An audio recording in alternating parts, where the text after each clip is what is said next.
देखो अगला टॉपिक हमारा आता है जो कि प्रोबेबिलिटी का लास्ट टॉपिक है बट इंपॉर्टेंट टॉपिक है, जिसका नाम है बर्नौलीज थ्योरम या बर्नौलीज ट्रायल्स।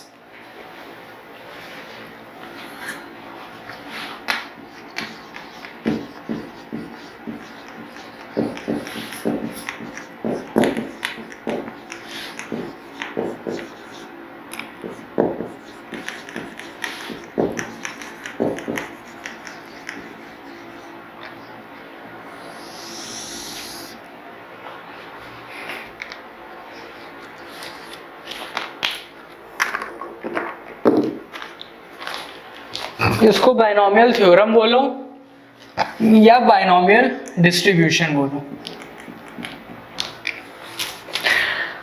ठीक है। क्या पढ़ने जा रहे हैं हम? Bernoulli's trial and binomial distribution. देखो बर्नौली तुम्हारा एक साइंटिस्ट था, ठीक है। बर्नौलीज हर जगह फेमस है, आप जानते होंगे, आपने बर्नौलीज को फिजिक्स में भी पढ़ा होगा, केमिस्ट्री में भी पढ़ा होगा, बायो में नहीं पढ़ा होगा, फिजिक्स में पढ़ा होगा, केमिस्ट्री में पढ़ा होगा, मैथ्स में भी पढ़ रहे हो आप, ठीक है। तो आता है कि बर्नौलीज ट्रायल और बर्नौलीज थ्योरम क्या है। देखो बर्नौलीज ट्रायल थ्योरम वहां यूज करते हैं जहां पे हमें प्रोबेबिलिटी निकालने में बहुत डिफिकल्टी आती है, मतलब रेंज ज्यादा होता है हमारे पास, तो वहां पे हम ये बर्नौलीज ट्रायल और थ्योरम का यूज करते हैं, ठीक है। जहां पर रेंज ज्यादा होती है हमारी, वहां पे हम बर्नौलीज ट्रायल और बर्नौलीज थ्योरम का यूज करते हैं। अब चलो कुछ बातें हैं जो इंपॉर्टेंट है उसको नोट डाउन कर लो, ठीक है। इसमें थोड़ी थ्योरी है जिसको नोट डाउन कर लो। तो देखो क्या बोल रहा है,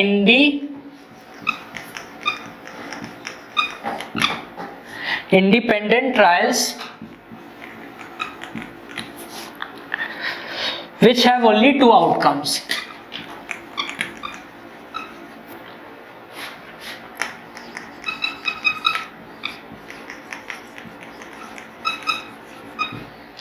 independent trials which have only two outcomes. अब वो आउटकम्स क्या होंगे? या तो होंगे सक्सेस और फेलियर, या तो आपके होंगे सक्सेस या फेलियर। इसी को हम कहते हैं बर्नौलीज ट्रायल।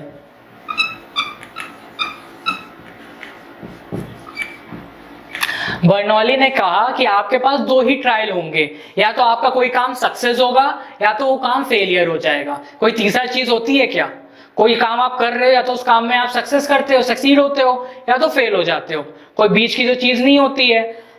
तो यहाँ ड्रॉन और ट्रायल जिनके दिमाग में चल रहा है कि टाई और ड्रॉन, ये सब का कोई केस बर्नौली ने एज्यूम नहीं किया है, ठीक है।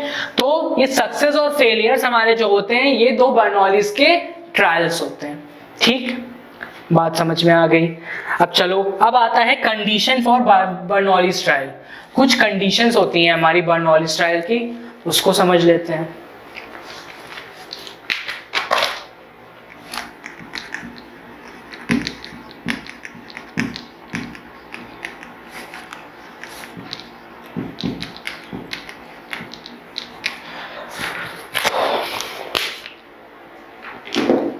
ठीक है, कंडीशन फॉर बर्नौलीज ट्रायल। पहली कंडीशन कह रहा है देयर शुड बी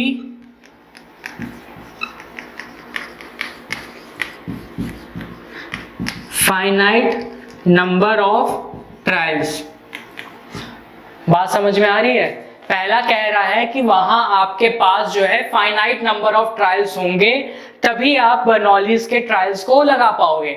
ये आप कहने कह सकते कि मैंने n number of times coin को उछाला, तब आप वहां पे बर्नौलीज थ्योरम नहीं लगा पाओगे। बर्नौलीज थ्योरम तभी लगा पाओगे जहां आपको कंडीशंस पता होंगी, आपको अपनी लिमिटेशंस पता होंगे कि हाँ मेरे को इतने बार ही उछालना है, 2 बार, 4 बार, 10 बार, 100 बार, बट फाइनाइट वैल्यू होनी चाहिए। तो तुम्हारा बर्नौलीज थ्योरम पहली बार ये कहता है भाई वैल्यू फाइनाइट रखना, इनफाइनाइट मत करना, ठीक। दूसरा, trials should be independent. Trials जो होते हैं वो इंडिपेंडेंट होने चाहिए। इंडिपेंडेंट इवेंट्स क्या होते हैं वो मैं आपको ऑलरेडी बता चुका हूं, मतलब दोनों आपस में एक दूसरे पे डिपेंड नहीं होने चाहिए, ठीक है। ये अपना अलग अकर कर रहा है, ये अपना अलग अकर कर रहा है, इसके होने पे इसके ना होने का कोई वो नहीं है, ठीक है, कोई लेना देना नहीं है। ये दूसरा बर्नौली कहता है। तीसरा कहता है एग्जैक्टली दो आउटकम आने चाहिए। आपको मैं ये बात पहले भी बता चुका हूं, या तो सक्सेस या तो फेलियर। एग्जैक्टली, ठीक है, एटलीस्ट की बात ही नहीं हो रही यहाँ पे। एग्जैक्टली या तो सक्सेस आएगा या तो फेलियर आएगा, तीसरा कुछ आएगा ही नहीं, ठीक है। और चौथा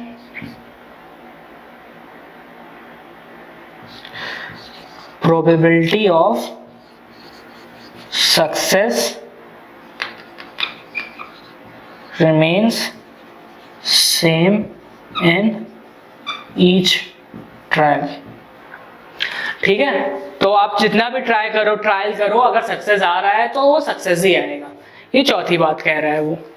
तो इसका जो फॉर्मूला बन के आता है P of x NCR P की पावर R Q की पावर n माइनस आर। यहाँ Q जो होता है वो होता है 1 माइनस पी, और x की जो वैल्यू होती है 0 1 से लेके n होती है।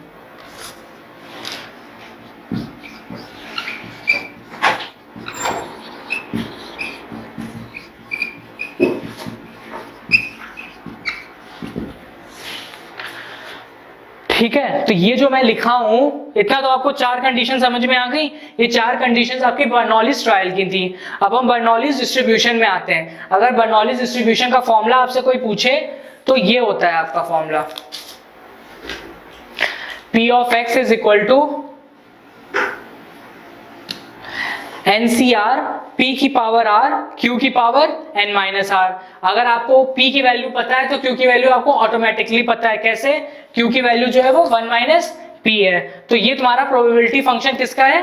बाइनोमियल डिस्ट्रीब्यूशन का। ये जो Px है ये प्रोबेबिलिटी फंक्शन है बाइनोमियल डिस्ट्रीब्यूशन का। ठीक, इतने में कोई दिक्कत नहीं होगी आपको। चलो अब सीधे क्वेश्चंस करते हैं इस पे कि क्या क्वेश्चंस होंगे। इतना समझ लो, मैंने जितना लिखा है बोर्ड पे इतना ही बाइनोमियल डिस्ट्रीब्यूशन है, इतना ही बर्नौली ट्रायल है, इसके ज्यादा कुछ भी नहीं है। ये फॉर्मूला याद रखना, इस फॉर्मूले का ही हम पूरे कॉन्सेप्ट में यूज करेंगे।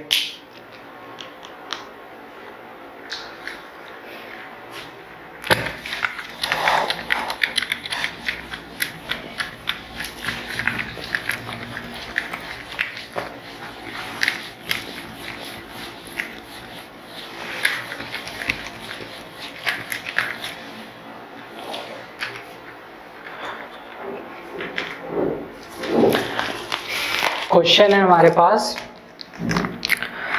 अ fair coin is tossed 10 times. A fair coin is tossed 10 times. Find probability of पहला एग्जैक्टली 6 हेड, दूसरा एटलीस्ट 6 हेड, तीसरा एटमोस्ट 6 हेड।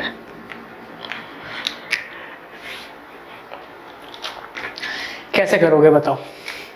क्वेश्चन है अ फेयर कॉइन। देखो इसको क्वेश्चन को अभी हमने उसमें भी किया था, अब इसको हम बर्नौलीज से भी करने का ट्राई करते हैं। क्वेश्चन क्या है? Fair coin is tossed 10 times, find the probability कि हमको एग्जैक्टली 6 हेड मिले, एटलीस्ट 6 हेड मिले या एटमोस्ट 6 हेड मिले। ठीक, तो अब मुझे एक बात बताओ, मेन आपका काम होता है n फाइंड आउट करना, p फाइंड आउट करना, q फाइंड आउट करना। अगर आप n p q निकाल और x फाइंड आउट करना। बर्नौलीज में सिर्फ मूल मंत्र याद रखो, ये चार चीज अगर आपको पता है आप क्वेश्चन चुटकी में सॉल्व कर लोगे। n p q x, चार चीजें आप क्वेश्चन से निकाल लो। n क्या है? n होते हैं नंबर ऑफ ऑब्जर्वेशंस या नंबर ऑफ ट्रायल्स। तो कितने ट्रायल्स हैं? 10 बार। तो n की वैल्यू आ गई 10। कोई दिक्कत? n हमारे होते हैं कितने नंबर ऑफ ट्रायल्स किए, कितनी बार उछाला है, तो 10 बार उछाला है तो n की वैल्यू 10। p हमारा है सक्सेस, q मान लो फेलियर। ठीक है, P को मान लो सक्सेस, Q को मान लो फेलियर। P को मान लिया सक्सेस, क्योंकि इसके अलावा तो और कुछ होगा नहीं। P हमने सक्सेस मान लिया, Q मान लिया फेलियर।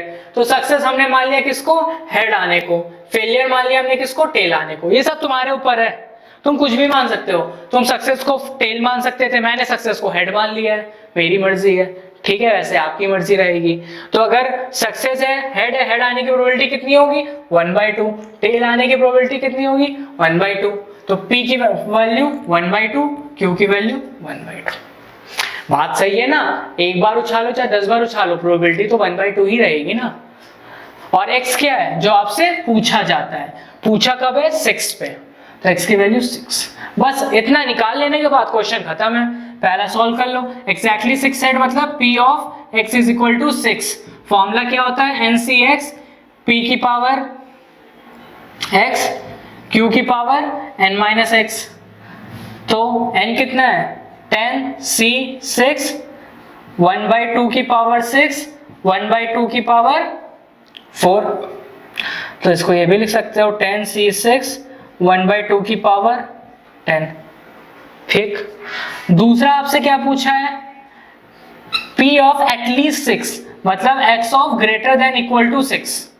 तो ये क्या हो जाएगा, P of x is equal to 6 plus P of x is equal to 7 plus P of x is equal to 8 plus P of x is equal to 9 plus P of x is equal to 10।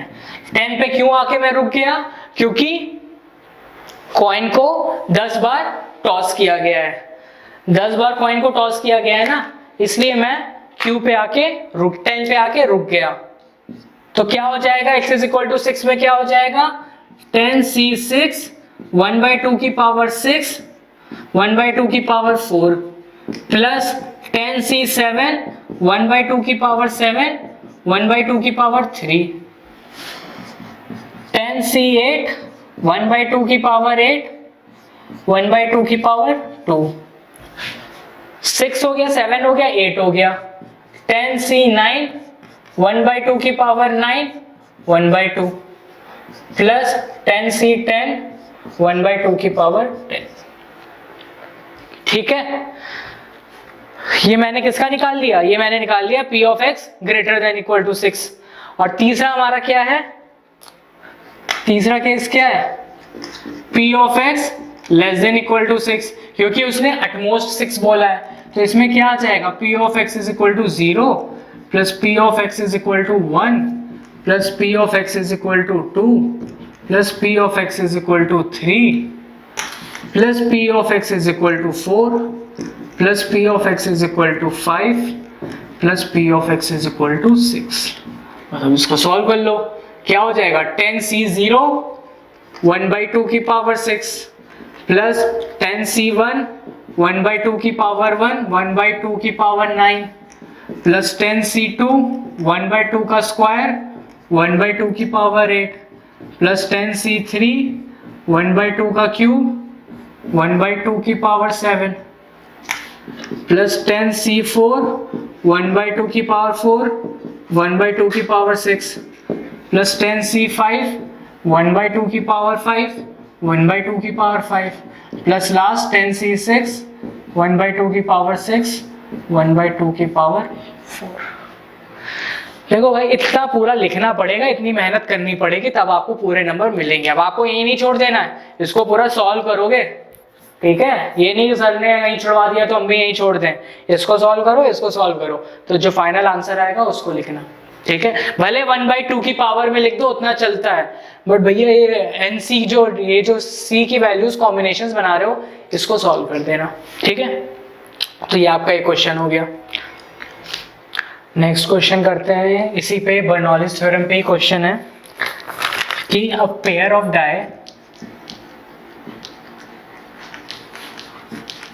Of dice is throne 4 times।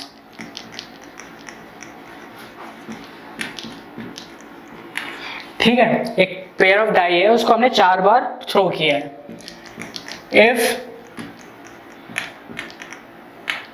If getting a doublet, if getting a doublet is considered as success.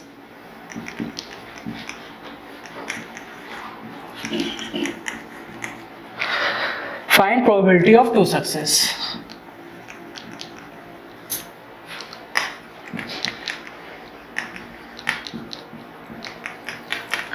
देखो अब की question में क्या किया है, अब की question में इसने खुद बता दिया है कि सक्सेस किस चीज को कह रहे हैं।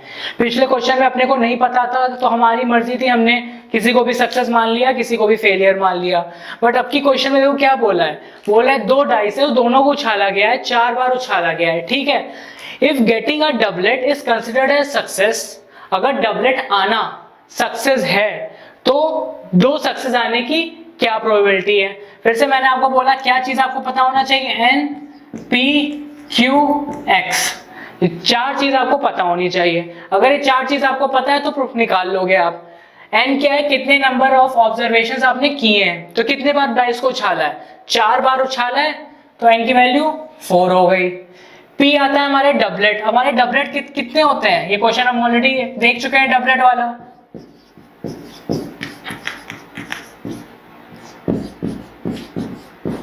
इतने ही तो डबलेट बनेंगे, इसके अलावा कोई डबलेट बनेगा क्या, नहीं बनेगा।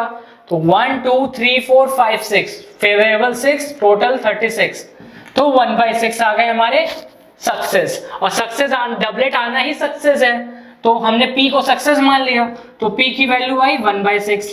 Q हमारा फेलियर है, उसकी वैल्यू क्या आ जाएगी 5/6।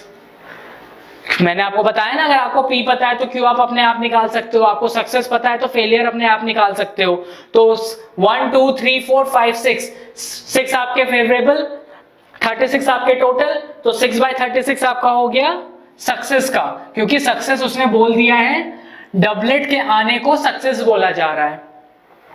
तो सक्सेस आ गया तो फेलियर आपको अपने आप आ गया, 1 में से माइनस कर दो, तो आपका P की वैल्यू आ गई 1/6, Q की वैल्यू आ गई 5/6। बचा क्या, X पूछा कहां पे है, प्रोबेबिलिटी ऑफ 2 सक्सेस, तो X की वैल्यू 2। बट अब आपको यहाँ पे पूछा क्या है, प्रोबेबिलिटी ऑफ 2 सक्सेस, मतलब एग्जैक्टली 2 पे, मतलब P of X is equal to 2, तो क्या हो जाएगा NC2, ठीक है, P का 2, Q का N-2, तो यहाँ N की वैल्यू कितनी है 4C2, P कितना है 1/6 का स्क्वायर, 5/6 का स्क्वायर, ये आपका आंसर हो जाएगा। ठीक है, तो ये आपकी प्रोबेबिलिटी है कि आपका अगर 2 डाइस है उसको 4 बार उछाला जा रहा है, तो अगर डबलेट का आने का सक्सेस कहा जा रहा है तो प्रोबेबिलिटी ऑफ 2 सक्सेस कितना होगा, ये आपका आंसर हो जाएगा।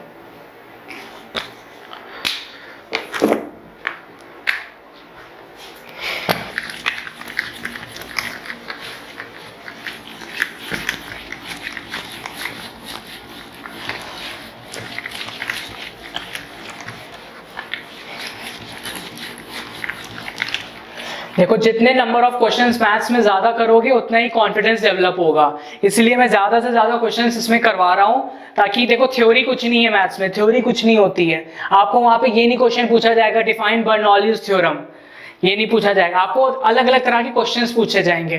तो 2 तरह के क्वेश्चंस हम सॉल्व कर चुके हैं, और क्वेश्चन सॉल्व करते हैं इसी पे। अगला क्वेश्चन कह रहा है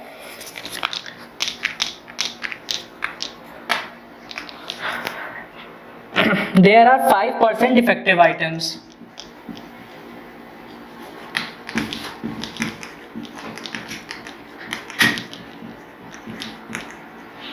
पांच % डिफेक्टिव आइटम्स है in a large bulk of items.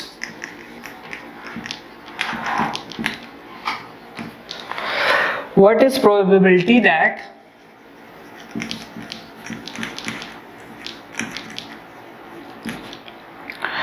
a sample of 10 items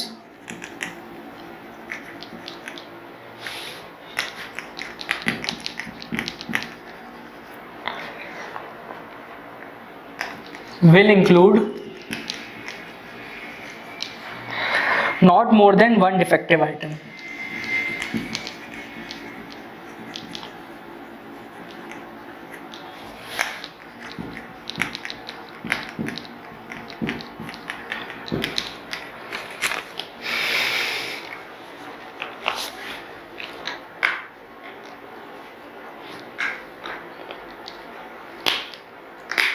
ठीक है, करते हैं इस क्वेश्चन को। पढ़ो पहले ध्यान से क्वेश्चन क्या बोल रहा है, और आपको मुझे बताना है क्या, n की वैल्यू, p की वैल्यू, q की वैल्यू, x की वैल्यू, क्योंकि बायनॉमियल में यही चार चीज पता होनी चाहिए। चार चीज आपको पता है तो फिर आप क्वेश्चन सॉल्व कर लोगे। बोल क्या रहा है, आपके पास एक बल्क ऑफ आइटम्स है, ठीक है, कुछ भी हो सकता है, वो आपकी मर्जी है। आपके पास बल्क ऑफ बॉल्स हो सकती हैं, बल्क ऑफ बल्ब्स हो सकते हैं, कुछ भी हो सकता है, वो हमारा इशू नहीं है क्या है, ठीक है। आपके पास बल्क ऑफ आइटम्स है और बोल दिया है 5% उसमें से डिफेक्टिव है। तो जितना भी है हमारे पास, अगर मान लो x है तो 0.5x हमारा डिफेक्टिव है, उसमें से 5% हमारे डिफेक्टिव आइटम्स हैं। तो क्या प्रोबेबिलिटी है कि sample of 10 items will include not more than 1 defective item. बोल रहा है अगर आपके पास 10 आइटम हैं तो उसमें क्या प्रोबेबिलिटी है कि जो सैंपल है उसमें not more than 1 defective item, एक से ज्यादा डिफेक्टिव आइटम नहीं होना चाहिए, ठीक है ना। फिर से पढ़ो, what is the probability that sample of 10 items, 10 items हैं आपके पास, will include not more than 1 defective item, एक डिफेक्टिव आइटम से ज्यादा नहीं होना चाहिए, मतलब ज्यादा से ज्यादा एक डिफेक्टिव आइटम्स होना चाहिए, या तो एक भी डिफेक्टिव आइटम ना हो या एक डिफेक्टिव आइटम हो, एक से ज्यादा डिफेक्टिव आइटम नहीं होना चाहिए। इसका मतलब ये है not more than 1 defective item, ठीक है। देखो जरा, इसमें 10 सेकंड्स दे रहा हूं, देखो इस क्वेश्चन को समझो, एनालाइज करो, फिर उसके बाद NPQX निकाल लो, फिर मैच करते हैं सही है कि नहीं है।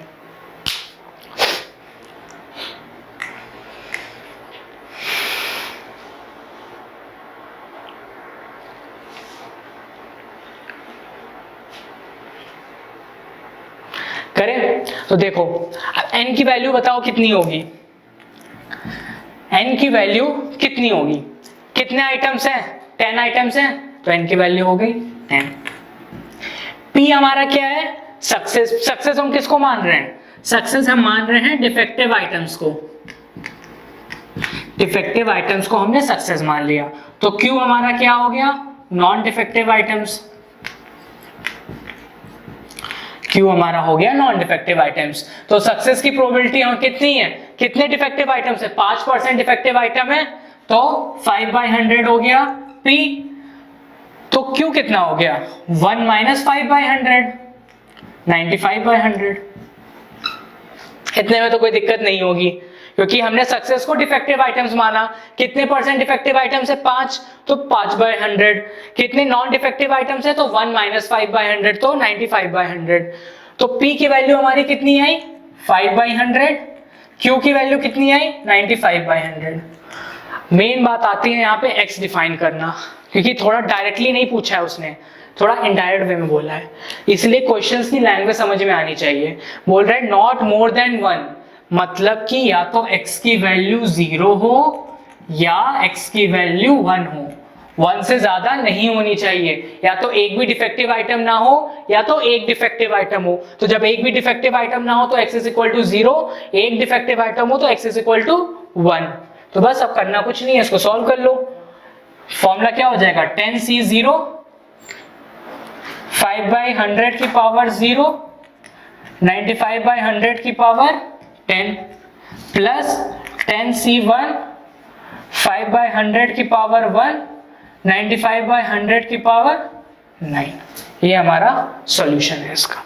अब इसको फर्दर सॉल्व कर लोगे, वो बिग डील नहीं है आपके लिए। मेन आपके पास था कि इसमें P क्या है, Q क्या है, उसको पता करना, और ये जो चीज लिखी है मैंने, ये पता करना कि आपको निकालना क्या है, x = 0 और x = 1 निकालना है।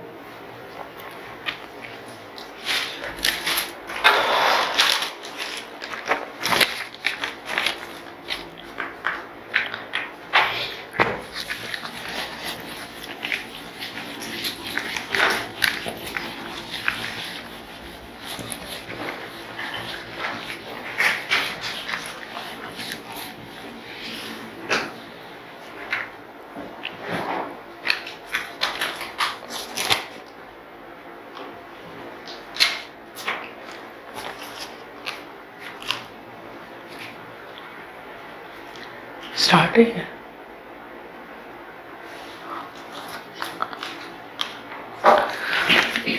चलो अब अगला एक और क्वेश्चन करते हैं इस पे। नेक्स्ट क्वेश्चन है, If a box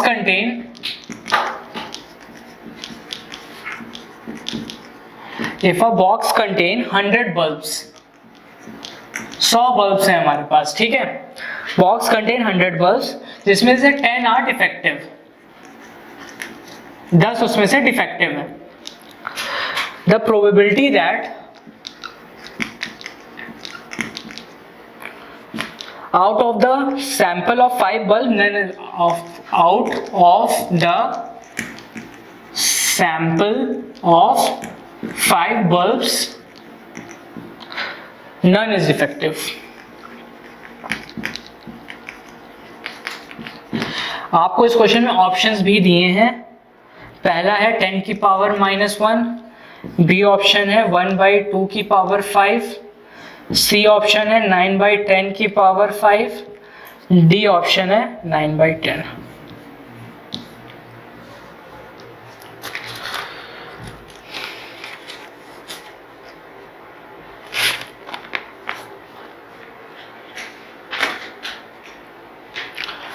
पढ़ो क्वेश्चन क्या है। बोल रहा है इन अ बॉक्स है, आपके पास एक बॉक्स है, ठीक है, आपके पास एक बॉक्स है जिसके अंदर 100 बल्ब्स है, ठीक है, 100 बल्ब्स आपके पास रखे हुए हैं एक बॉक्स में। बोल रहे हैं उसमें से 10 हमारे डिफेक्टिव है, ठीक है ना, 10 बोल दिया डिफेक्टिव है।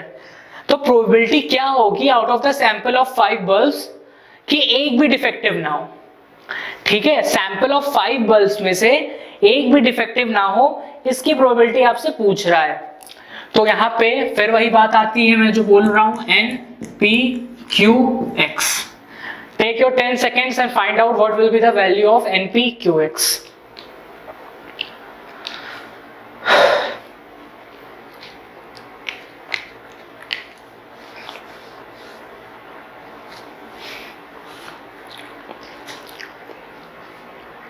स्टार्ट करें।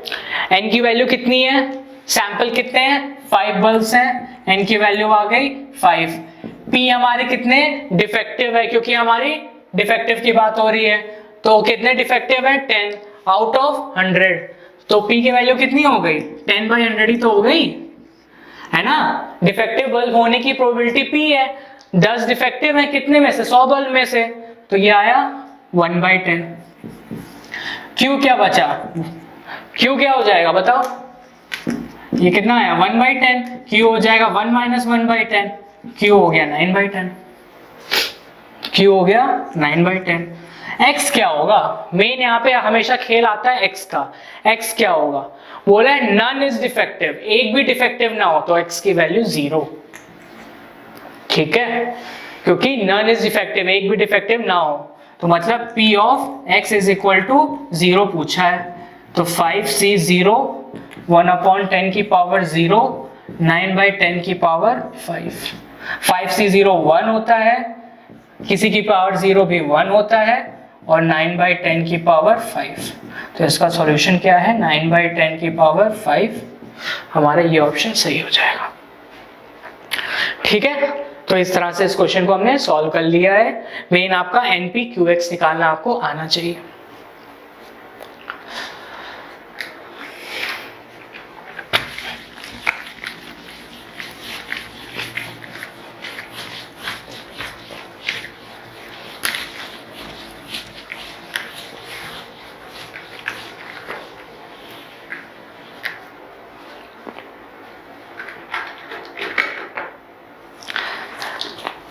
एक और क्वेश्चन है, नेक्स्ट क्वेश्चन कह रहा है, थोड़ा अलग हट के क्वेश्चन है ये, ठीक है। How many times must a man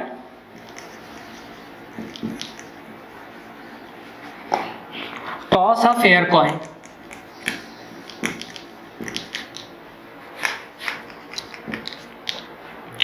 so that the probability of having at least one head is greater than 90%.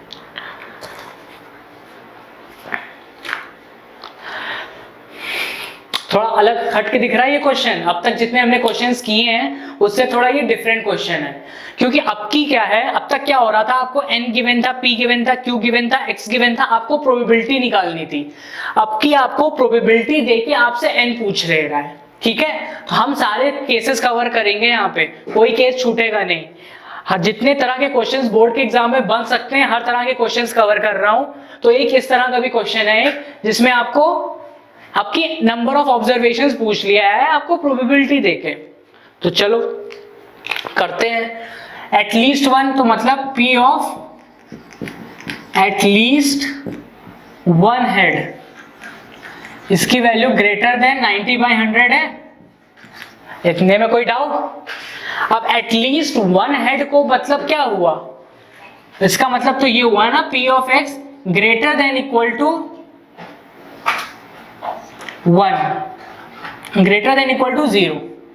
ये ग्रेटर देन 90/100 है, इसको तुम ये कर सकते हो 1 minus P of x is equal to 0 should be greater than 90/100।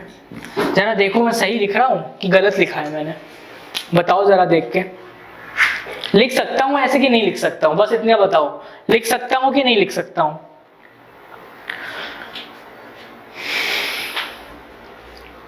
लिख सकता हूं ना? देखो अगर x greater than equal to 0 तो कोई भी वैल्यू हो सकती है, 0 1 2 3 n number of values.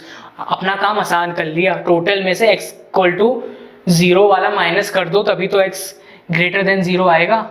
x greater then 0 चाहिए तो टोटल में से 0 वाला माइनस कर दो, तो वही तो आ गया जो ग्रेटर देन 0 है। तो बस इसके बाद कुछ नहीं करना है, इसको nc0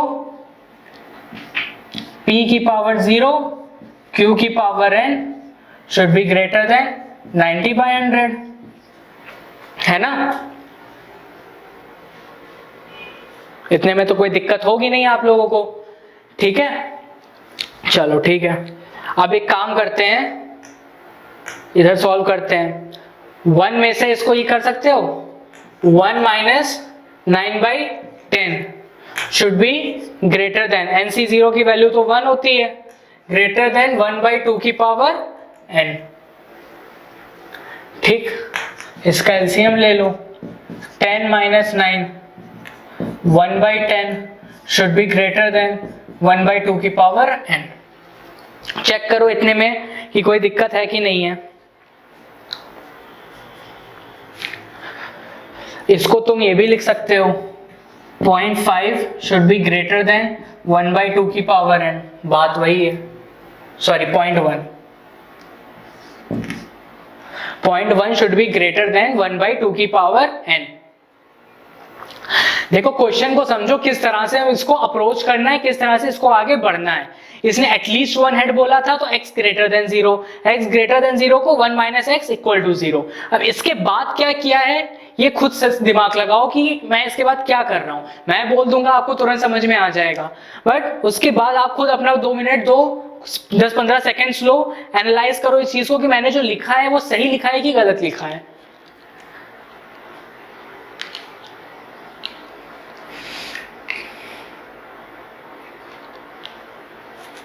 चलो अब इसके आगे सॉल्व करते हैं। इसको ये लिख सकते हो, 2 की power n should be greater then 1/0.1, बात वही है ना? 1 की पावर n कुछ भी हो वो 1 ही देगा, जिसने उसको हटा दिया। 2 की power n should be greater then 1/0.1, इसको कर सकते हैं 2 की power n should be greater then 10। कोई दिक्कत इतने में? अब मुझे बताओ 2 की पावर क्या रखोगे कि वैल्यू 10 से ज्यादा आएगी? n की वैल्यू 0 रखा तो 10 से कम आ रही है, 1 रखा तब भी कम आ रही है, 2 रखा तो 4 आ रहा है, 3 रखा तो 8 आ रहा है, 4 रखोगे तो 16 आ जाएगा। बात समझ में आ रही है कि नहीं आ रही है? 2 रखा तो 4 आया, 2 स्क्वायर 4, 2 क्यूब 8, 8 क्यूब कर रहे हो तब भी 10 से कम आ रही है। ये कंडीशन तभी सेटिस्फाई होगी जब n की जो वैल्यू है वो ग्रेटर देन या इक्वल टू 4 है। ये जो 2 की पावर n ग्रेटर देन 10 है तभी तो सेटिस्फाई होगी जब n की वैल्यू 4 या 4 से ज्यादा होगी। तो आपसे यहाँ पूछा है कि how many time coin toss करना है, तो कॉइन को 4 बार टॉस करोगे, 4 या 4 से ज्यादा बार, तो प्रोबेबिलिटी, जब 4 बार टॉस करोगे तो प्रोबेबिलिटी 90% आएगी, 4 से ज्यादा बार टॉस करोगे तो 90% से बढ़ जाएगी। तो ये एक आपका अलग और एक बहुत अच्छा क्वेश्चन है जो आपके बोर्ड के एग्जाम में पूछा ही जाएगा, ठीक है। तो भाई देखो ये आपका चैप्टर था प्रोबेबिलिटी, ठीक है, इसको हमने बहुत अच्छे से कवर किया है। अगर आप जाके पलटोगे तो 50-60 क्वेश्चन तो हमने क्लास में ही कर लिए हैं इसके, ठीक है। अब जाओ आप एनसीईआरटी खोलो, एनसीईआरटी के हर तरह के क्वेश्चंस लगा लोगे, कोई दिक्कत नहीं आएगी क्योंकि सारे टॉपिक्स हमने कवर कर लिए हैं। मेन मैं अभी भी बता रहा हूं आपको, प्रोबेबिलिटी में कोई फॉर्मूला नहीं है, कुछ नहीं है, मेन आपको विजुअलाइज करना आना चाहिए क्वेश्चंस को, आपको डिफरेंशिएट करना आना चाहिए कि किसमें बाइनोमियल लगने वाला है, किसमें बेस थ्योरम लगने वाली है, किसमें कंडीशनल प्रोबेबिलिटी लगने वाली है, मीन कैसे निकालते हैं, वेरिएंस कैसे निकालते हैं, पीडीएफ कैसे बनाते हैं, रैंडम वेरिएबल कैसे डिफाइन करते हैं, डिस्ट्रीब्यूशन फंक्शन कैसे बनाते हैं, कई चीजें आपको पढ़ी हैं, कंफ्यूज मत होना, एक एक टॉपिक पढ़ना। यहाँ पे आपसे 50-60 क्वेश्चन ऑलरेडी लगा चुके हो, एनसीईआरटी खोलो और क्वेश्चंस लगाओ और कॉन्सेप्ट क्लियर होगा। तो this is your end of the chapter of class 12 probability. Thank you.